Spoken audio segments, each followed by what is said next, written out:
speed it up. We are putting in certain systems para mapabilis yung decisions. However po, di ba may progression po yung kaso, ina-file po sila muna sa field offices and then they go to the regional offices, and dito sa amin ang ginagawa na namin, baka pwede gina-classify namin ang mga iba't ibang uri ng kaso ngayon, baka pwede itong mga kaso na ito regional office na ang mag-decide para hindi sila maghintay. Ito na lang mga klase ng kasong ito ang iaakyat sa komisyon, sa central office, para hindi sila masyadong matagal maghintay sa mga decision sa mga kaso. Trying to make the best out of the situation, but perhaps we can institutionalize some reforms in the processing of these particular cases and then make the process go faster. Thank you, ma'am. Perhaps I think one of our commissioners suggested in our meetings na kung hindi nila ma-resolve within this ganito at may appeal, baka ibalik siya sa kanyang pwesto.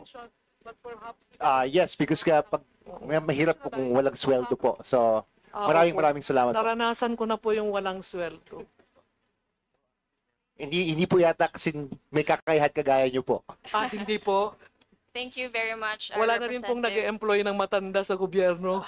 Oreta and Chair, you've made pretty good points, and now we would like to turn over the floor to our to the minority, and the next representative to ask is Representative Rene Go from Kabataan Portals. Thank you, Madam Chair.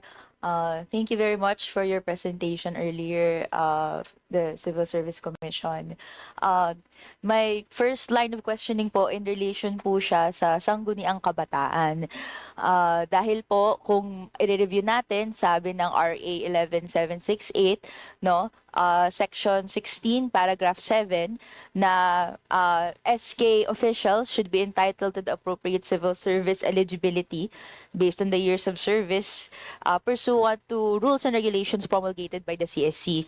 So, Madam Chair, may inilabas na bang IRR para sa amendment ng RA 11768 ng amending SK reform law na nagbibigay ng appropriate civil service eligibility sa ating SK officials?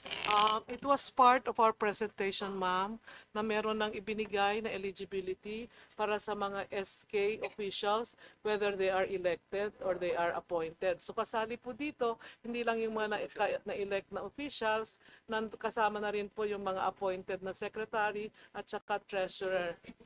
Meron pong guidelines sa amin. We can provide you with a copy kasi kailangan pa rin nilang mag-fulfill ng certain documentary requirements para maging official yung grant ng eligibility sa kanila. Okay, ano pong pangalan ng Civil Service Resolution, yung guidelines na ito? Grant of Sangguniang Kabataan Official Eligibility under RA number 11768. It was promulgated on July 24, 2025. Ano pong Ang number? resolution number ay 2500752. So ito po ay bago. Bale, Opo, bago po. a month ago lang po. Opo. Opo.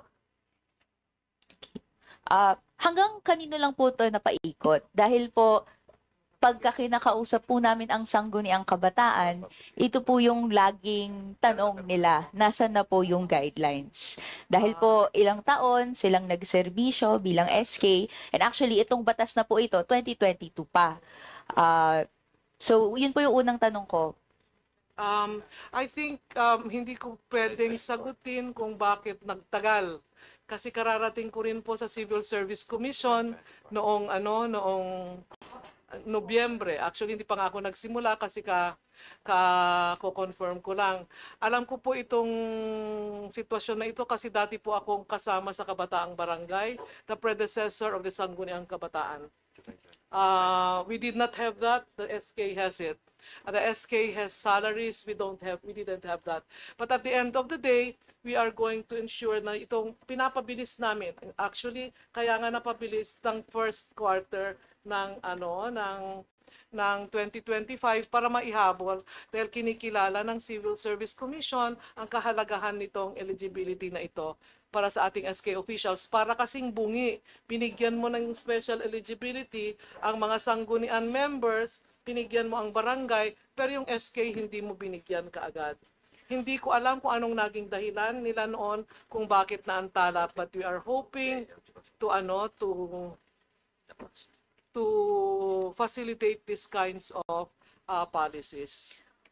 Madam Chair, paano po to iba sa CSC Resolution number 2200643, which provides guidance daw in implementing the civil service eligibility provision? Civil service provision. Ang reference po natin ay civil service preference rating, yung CSPR. Ang CSPR po ay para lang po sa mga JOs, COs, at saka mga military and uniformed personnel.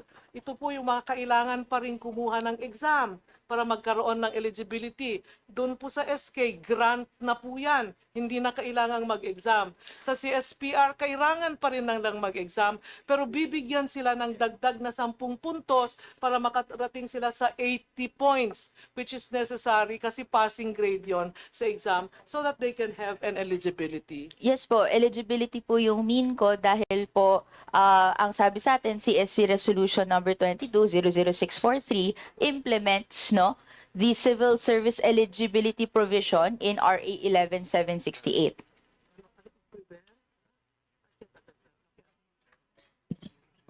With the permission of the chair, Okay, go ahead please. Yes, Commission. yes, magandang umaga po. Madam Chair, the implementing rules and regulations for the civil service with regard to RA number 11768 is CSC Resolution number 2500752 promulgated on July 24, 2025 under this new CSC leadership, Madam Chair. We signed this last July 24, 2025 and it's now for publication, Madam Chair. Recognizing the urgency of immediately issuing these implementing rules and regulations for RA 11768. So ano po yung difference niya doon sa na-cite po na 2200643? Yung isa po ay nagsisilbing guidelines sa implementing rules and regulations. Ito naman pong binanggit ko ng CSC Resolution 2500752 ay tumutukoy po specifically doon po sa sinasabi nating grant of eligibility to the appointive and elective SK na mga miyembro. At binibigay po dito ang mga klase po ng eligibility. Binabanggit po dito ang service requirement for the grant of the SKOE at may iba pa pong mga detalye para mabigyang buhay po yung binigay na mga benepisyo po sa ilalim po ng naturang batas. Sige, maraming salamat po, Madam Chair. Siyempre natutuwa kami na finally, yung 3 years long clamor ng mga sangguniang kabataan ay may resulta na in the form of the implementing rules and regulations. Pero dismayado kami na it took 3 years bago ito lumabas.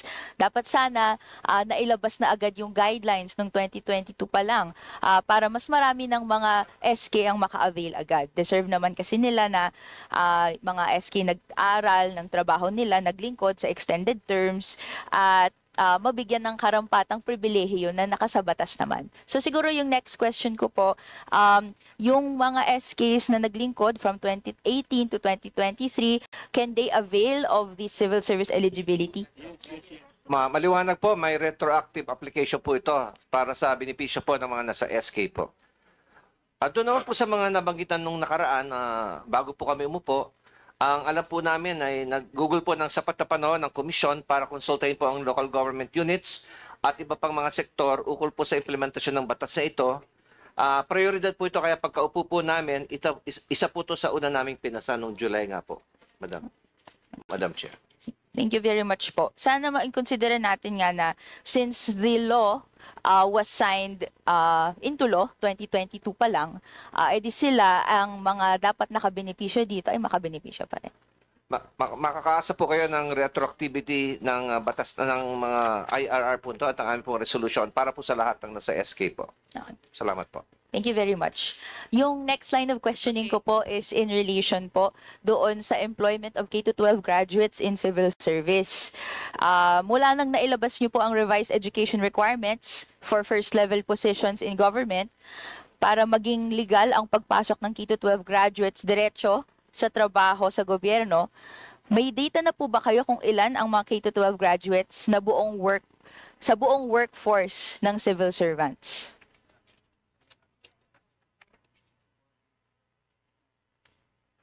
Madam Chair, on behalf of the Commission, kasalukuyan po namin kinakalap ang datos na yan sa Department of Education po para malaman po namin ang pangkabawang bilang po ng mga kabataan na mapapasalo po sa benepisyong ito. Yes po. Napansin ko rin po doon sa presentation ninyo na in-include nyo po yung ayun po, yung amended educational requirements. Pero can I ask po, Madam Chair, bakit ngayon lang po napatupad yung patakaran na ito 13 years matapos mapasa ang batas?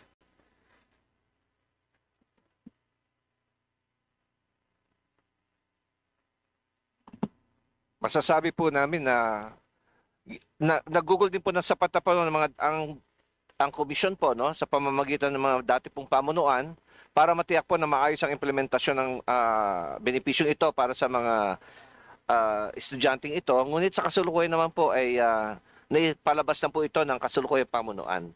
At makakaasa po kayo na hinahabol po namin ang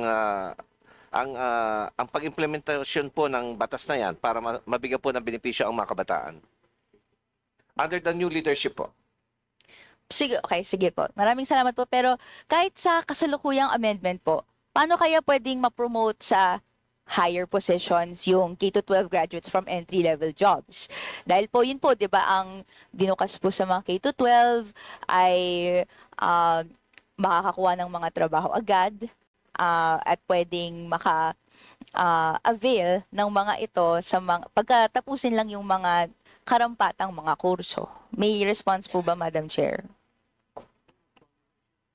Madam Chair, ang kabataan po na papasok po sa ilalim ng benepisyong ito ay maaari po siyang umakyat no, sa ladder po sa paninilbihan sa pamahalaan sa pamamagitan po ng pag-aaral niya, karanasan at pag-qualify niya po no, sa mga qualification standards to higher positions. No? Habang ang mahalaga po ay makapasok na po siya sa serbisyo sibil sa pamamagitan po ng eligibility na ito at pag nasa loob na po siya ng pamahalan bilang serbisyo publiko, aangat po siya sa tagal ng panahon sa pamamagitan ng pag-aaral, karanasan at pag-qualify po sa mga standards ng mga posisyong available po habang tumatagal. Mahalaga po ay nakapasok na siya na may plantilla position po at aangat na po siya sa katagalan po. Marami naman po tayong success story sa serbisyo sibil na nagsimula po ng kanilang kabataan at hanggang ngayon po ay naninilbihan pa po sa pamahalaan. Pero po, Madam Chair, K-12 graduates usually already have work immersion or OJTRs habang nasa senior high sila, lalo na yung tulak sa TechVox skills. Hindi po ba attractive ito? Hindi po ba ito na ikukonsidera? Okay, excuse me, if you can have your last Ay, question. Thank last you. question po. With the permission of Madam Chair, the OJT requirement compliance is more of for purposes of completing academic requirements po in completion of courses po, be it in tertiary or TechVoc, yung mga OJT requirements na yan is for completing degrees. Yung po binabagit naming special eligibilities with regard to admission to the public service of this group of young citizens. So are we saying po ba that the government doesn't think K-12 graduates are fit for career jobs or even more decent jobs in government? No, Madam, we are never saying that. As a matter of fact, we recognize the contributions and potential to contribute of this of the young citizens. Kaya lang po, they have to still comply with the special eligibility requirements to enter the public service. But we do give special consideration to their cases. We are trying to attract them to join the workforce in government. Okay, with the current amendment po kasi, it appears that K-12 graduates are only accepted in or maybe even confined to below minimum wage government jobs. Ito ay malayo doon sa pangako ng gobyerno ni Marcos Jr. na di mo na kailangang magkolehiyo para buhayin yung pamilya natin. So, what I would like to